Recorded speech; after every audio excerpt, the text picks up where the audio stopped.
DOP சீரிஸ்ல இன்னைக்கு நம்ம பார்க்க போற பாடல் சொல்லும் போதே சிரிப்பர்னா அது இந்த அளவுக்கு ஒரு துள்ளலான பாடல், செம ஜாலியான பாடல். விக்ரம் வேதா படத்துல இடம்பெற்ற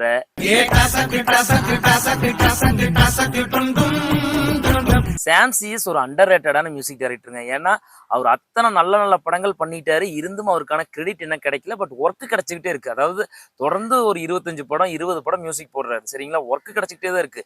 ஆனா அவருக்கான அந்த கிரெடிட் என்ன கிடைக்கவே இல்லை. அப்படிப்பட்ட ஒரு அருமையான மியூசிக் டைரக்டர் கொடுத்த அருமையான ஆல்பம் தான் இந்த விக்ரம் வேதா ஆல்பம்.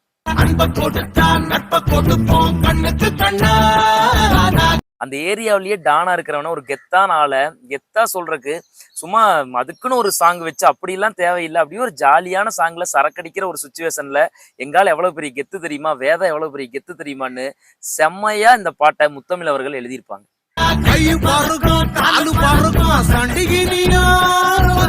முக்கியமா அந்த பாட்டோட ஹைலைட் மியூசிக், அது பாடினவங்க, அதெல்லாம் தாண்டி பெர்ஃபார்ம் பண்ண ஆர்டிஸ்ட், அதையெல்லாம் தாண்டி இந்த பாட்டை கோரியோகிராஃப் பண்ணவருக்கு மிகப்பெரிய ஒரு கிரெடிட்ஸ் கொடுக்கணும். யாருன்னு நான் பார்க்காம விட்டேன்.